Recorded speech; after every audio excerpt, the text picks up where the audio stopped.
Hello friends, আমার কিচেনে আপনাদের স্বাগত। আজকে আমি বাড়িতেই কিভাবে 1 কাপ ময়দা দিয়ে আপনি 1 কিলো জিলিপি বানাবেন সেই রেসিপি আপনাদের সাথে শেয়ার করব। তবে দেরি না করে চলুন ভিডিওটা শুরু করি। এখানে আমি 1 বাটি মতো ময়দা নিয়ে নিয়েছি। এই ময়দাটাকে আমাকে প্রথমে চালনি দিয়ে ভালোভাবে চেলে নিতে হবে।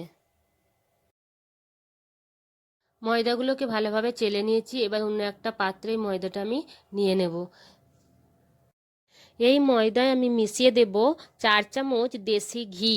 দেশি ঘি দিয়ে দিলে আমাদের জিলিপিগুলো খুব মুচমুচে হবে আর খেতে খুব স্বাদ লাগবে।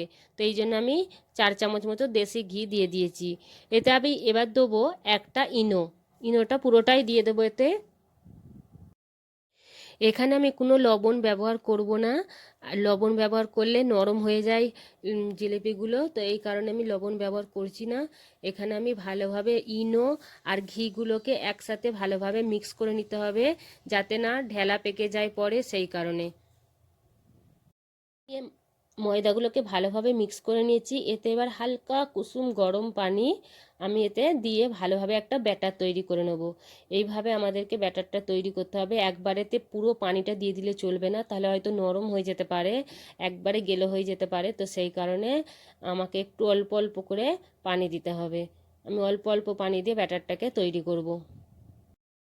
এখানে একটা কথা বলে রাখি বন্ধুরা, এইভাবে আপনি ব্যাটারটা তৈরি করলেও আপনি যতই ভালোভাবে ফাটেন না কেন, কিন্তু জিলিপি নিচেই যেয়ে তেলেতে বসে যাবে, আর বসে গেলেই জিলিপি চ্যাপটা চ্যাপটা বানবে। তো তার কারণে আপনি এইভাবে ব্যাটারটাকে ভালোভাবে মিক্স করে নিয়ে যতটা পানি দিবার দিয়ে দেবেন।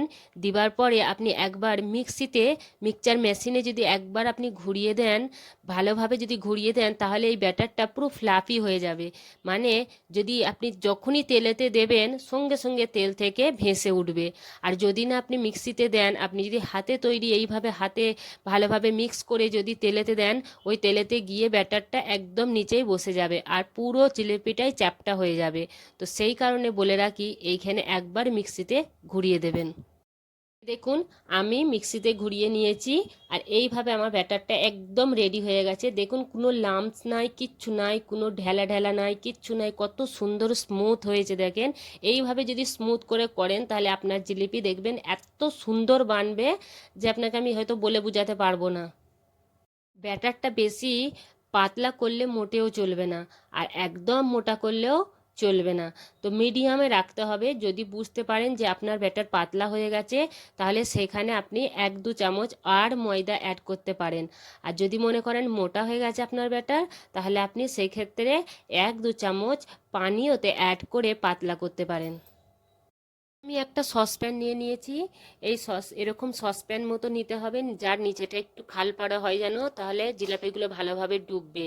তো এখানে আমি নিয়েছিলাম 1 কাপ মতো ময়দা নিয়েছিলাম, 1 বাটি মতো। তো ওই বাটিরই মাপে আমি 1.5 বাটি আমি চিনি দিয়ে দেবো। এখানে 1.5 বাটি চিনিতে 1 বাটি মাত্র পানি ব্যবহার করব, বেশি করা যাবে না। তাহলে কি হবে, বেশি করলে বেশি ফুটাতে হবে। তো তার জন্য আমাদের 5 মিনিট হাই ফ্লেমে জোরে আঁচ দিয়ে 5 মিনিট ফুটিয়ে নিলেই আমাদের রসটা একদম রেডি হয়ে যাবে। এখানে আমি একটুখানি ফুড কালার ব্যবহার করছি। আপনারা চাইলে ফুড কালার ব্যবহার করতেও পারেন আর নাও পারেন। এদিকে চিনির রসটা একদম রেডি হয়ে গেছে। এই স্টেজে এবার আমি 1 চা চামচ মতো লেবুর রস অ্যাড করে দিলাম। লেবুর রস দিলে যখন রসটা ঠান্ডা হতে থাকবে তত গাঢ় হতে থাকবে। আর যদি লেবুর রস দেওয়া হয়, তাহলে আর রসটা গাঢ় হবে না। তো সেই কারণে আমি লেবুর রসটা দিলাম।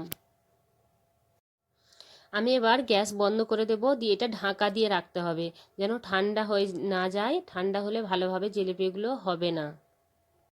এখানে আমি একটা ফ্রাই প্যানে তেল ঢেলে নিয়েছি। এবার আমি জিলিপিগুলো ভাজবো। তো এইভাবে যদি চ্যাপ্টা পাত্র নেওয়া হয়, তাহলে জিলিপিটা দিতে খুব সুবিধা হয় আর ভালোভাবে উল্টাতেও সুবিধা হয়।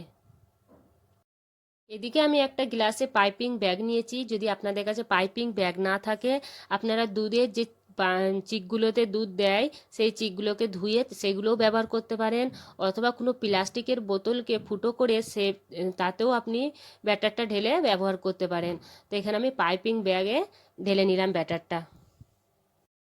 এদিকে আমি পাইপিং ব্যাগের মুখটা একটু কেটে নেব, যতটা আমার মোটা দরকার সে ততটাই আমি কেটে নেব। এখানে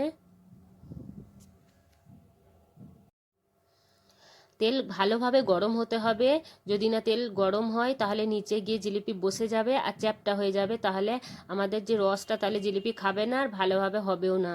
তো এই কারণে ভালোভাবে পুরো হাই ফ্লেমে দিয়ে তেলকে গরম করে নিতে হবে। আর এইভাবে গোল গোল গোল গোল 3-4 বার ঘুরিয়ে মধ্যিখান থেকে একটা বড় পাড়া করে টেনে দিলেই হয়ে যাবে জিলিপি। যতটা বেশি আপনাদের মুচমুচে খেতে মন চায় ততটাই আপনি লাল করবেন, যত লাল করবেন তত জিলিপি মুচমুচে মতো হবে। তো এখানে আমি প্রায় উল্টে উল্টে দু পিঠটাকেই লাল করে নিয়েছি।